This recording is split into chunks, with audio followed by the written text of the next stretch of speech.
Dan RadioStyle, hope everybody out there is having themselves a great day. Gethsemane is a great chapter that really gets into a wonderful analogy that I am fond of, which is the idea that our manifestations are much like seeds. You place a seed in the soil, you water it and care for it, and then you let it grow. You allow it to grow. Now, here's the exciting part, and I think it still holds the analogy perfectly, and I think this also speaks to it.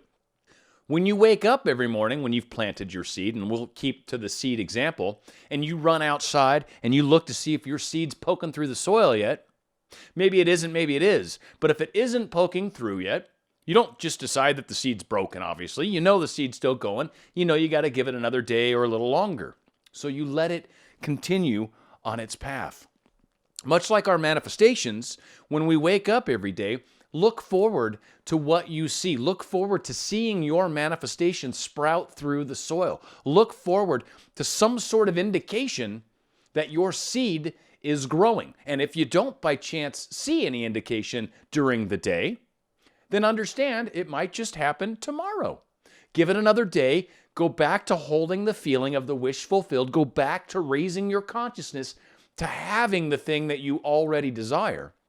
And eagerly look forward to the following day. It's one of the reasons why I honestly love waking up every morning. I'm an early riser. I'm happy to get out of bed. I sometimes even wake up before my alarm and still get out of bed because I'm excited about what the day holds in store for me. There's a lot of great things that I've got in the works, and every day I get an opportunity to see some of these things come to fruition. It's a great way to tackle the day. So Neville gets into how this whole process kind of works. I think a lot kind of works, but here it is in Gethsemane. And I did cut a couple paragraphs out because it's kind of a longer chapter, but I didn't cut out as many as I was hoping. Anyway, Gethsemane is, to the mystic, the garden of creation, the place in consciousness where man goes to realize his defined objectives. Gethsemane is a compound word meaning to press out an oily substance, geth, to press out, and shemen, an oily substance.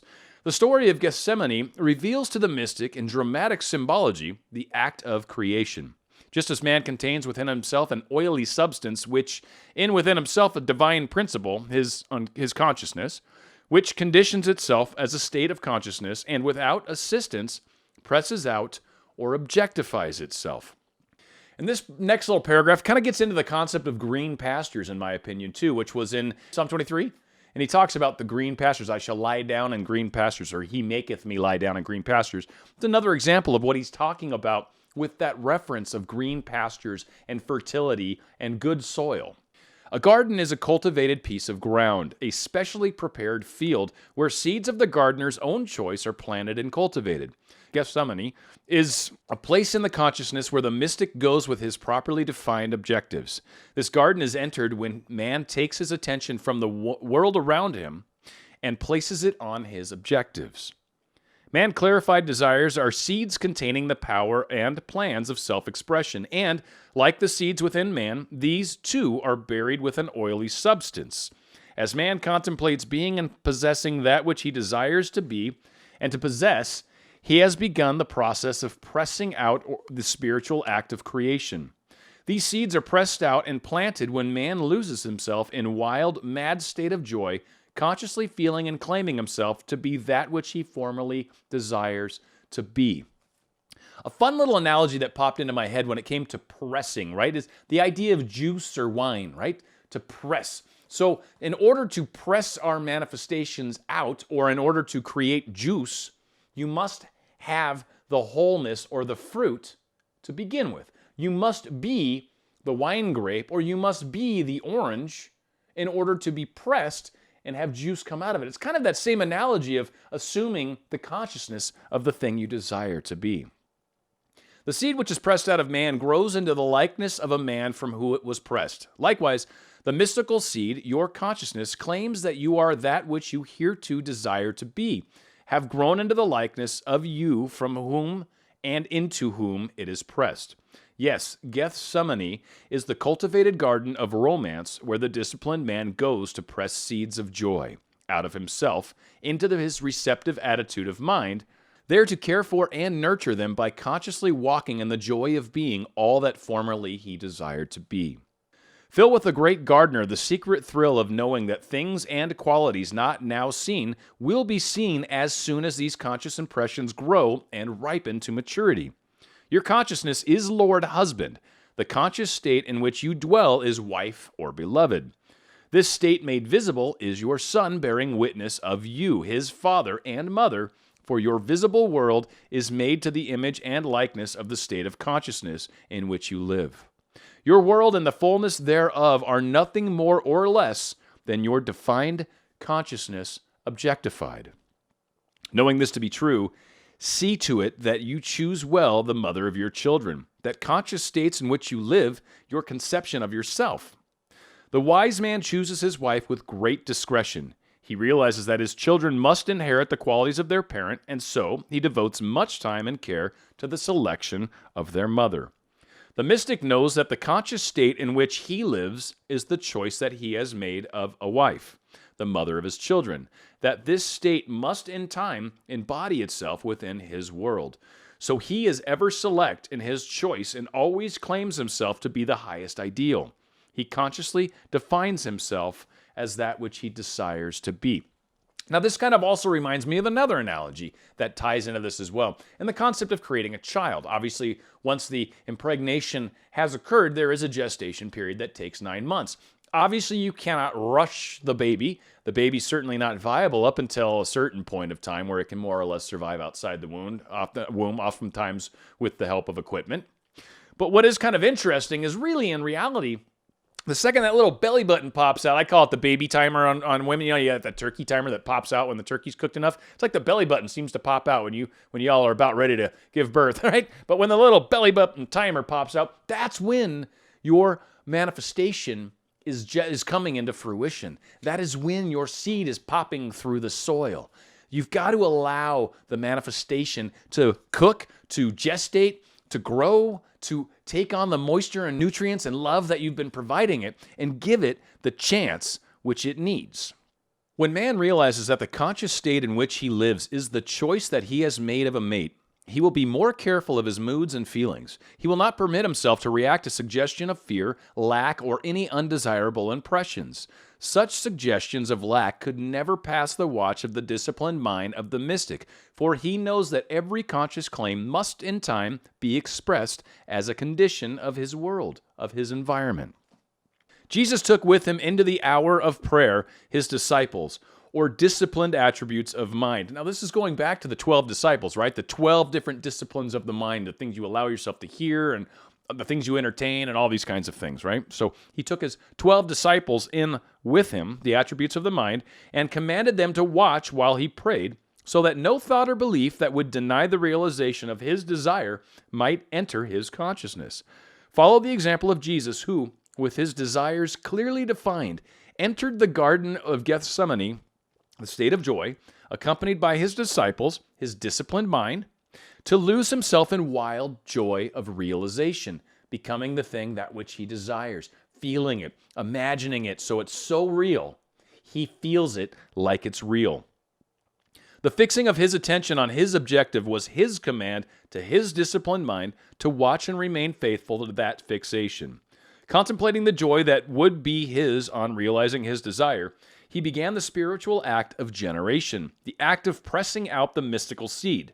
His defined desire, in this fixation, he remained claiming and feeling himself to be that which he, before he entered Gethsemane, desired to be until his whole being, his consciousness, was bathed in an oily sweat resembling blood. In short, until his whole consciousness was permeated with this living, sustained joy of being his defined objective.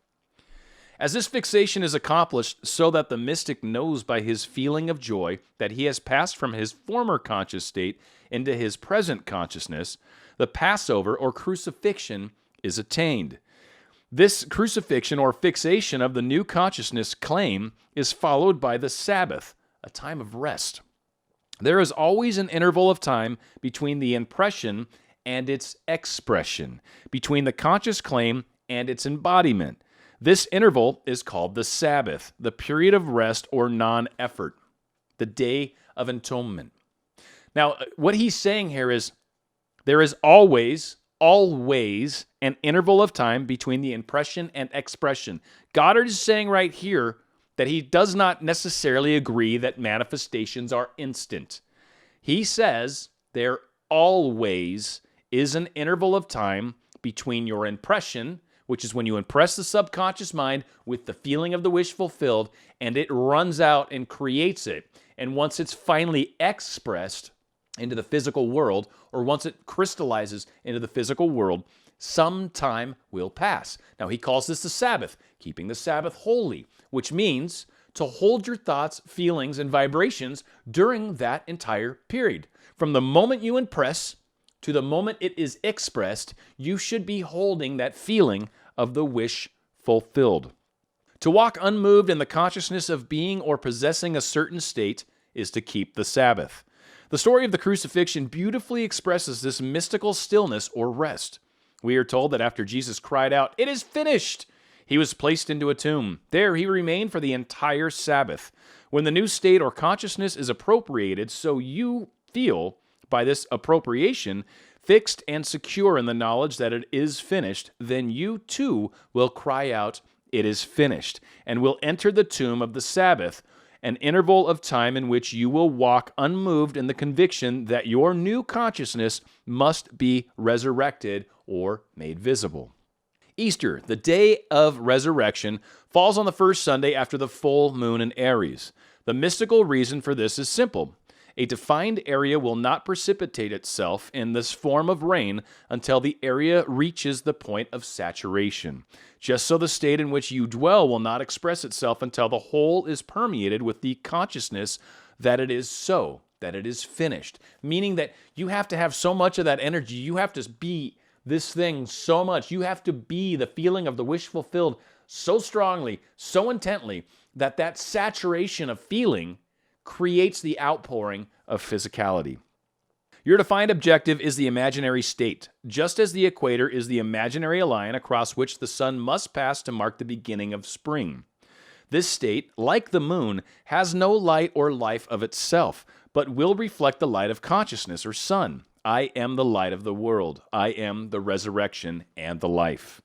As Easter is determined by the full moon in Aries, so too is the resurrection of your conscious claim determined by the full consciousness of your claim, by actually living as this new conception.